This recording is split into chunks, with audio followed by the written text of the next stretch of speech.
going to address the concerns that people put out about the election. I think it's gonna be much more. I think it's not gonna be that massive landslide that we're all hoping for.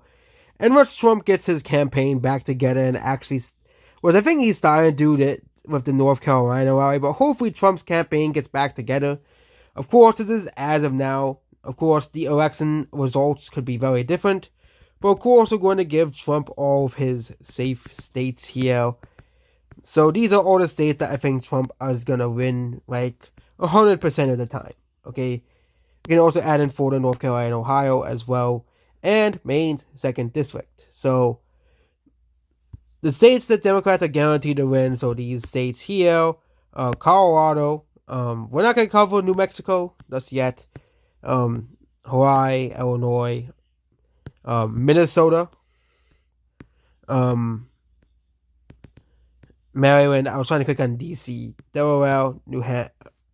Okay, New Jersey we put as guaranteed. And Vermont. Okay.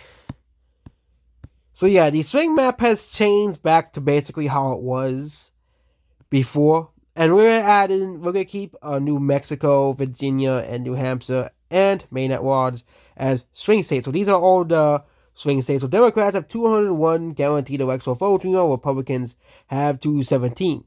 So we're going to go over all of these states here. Nevada. I think Nevada will be a green Republican state. Nevada is trending towards the right. And usually Republicans tend to overperform the actual national polls in Nevada. So I think Trump will win like 2 to 3. I think that would be a very easy state for him to win. It's also on the border, and you know, as well. Same thing with Arizona.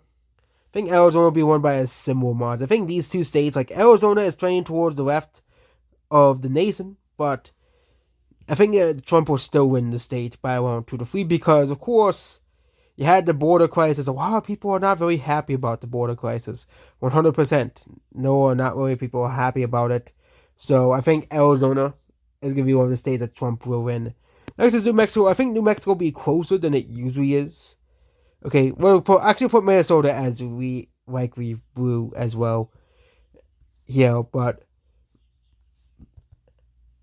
as likely blue, I don't think it's gonna be safe. But New Mexico, again, it's a border state, and I think it's gonna be like 2 to 4 points for the Democrat Party. There's a lot of there's too many liberals in that state for that state to flip. Nebraska at large is safe red. I think Nebraska at second is gonna the Democrats are gonna win that one by around a point or so. It's gonna be way closer than it was last time. Yeah. And I'll be going over to Georgia. I think Georgia will be about a 2 to 3 point win at this current moment. North Carolina will be a 5 to 6 point win. North Carolina, like people are seriously underestimating Trump in North Carolina, I think, at this moment. Okay, Trump won the state by around 1.6, which is actually right of the nation. So I think that it's a state that is going to definitely vote to the right of the nation, okay, by a huge margin, by like 5 to 6 points. If we have Virginia, I think Virginia's going to be closer because of the endorsement by Youngkin, but I don't think Trump's going to win it in this scenario.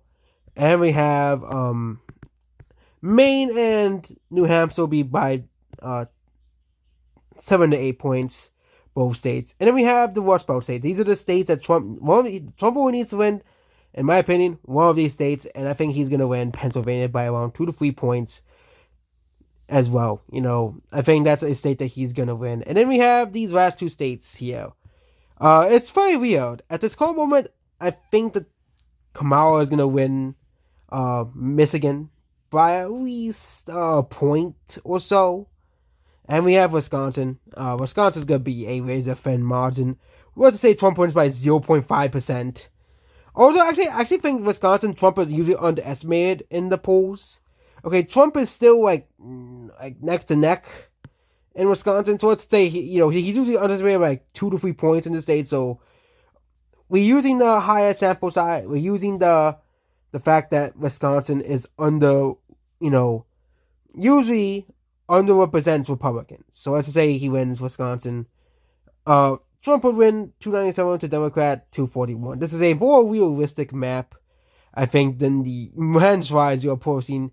That was mostly because that was Biden. Of course, Kamala, that was like day one. But apparently, her approval has, went up drastically. I don't think it's sustainable. We're checking after the debates and see if how poised he performs. I think it's gonna be August is usually the peak month for Democrats, and then Democrats start to go nosedive after the debates. How poor Kamala performs at debates. So I think like the final election, you might see You'll probably see Michigan flip. You'll probably see Minnesota, Virginia, and New Mexico maybe flip if it gets bad enough for her. And heck, we might see New York and New Hampshire. And of course, we might see New Hampshire and Maine and New York and New Jersey closer. So, yeah. And heck, New Jersey could be a likely blue state as well. Yeah. But that's about this video here. Goodbye.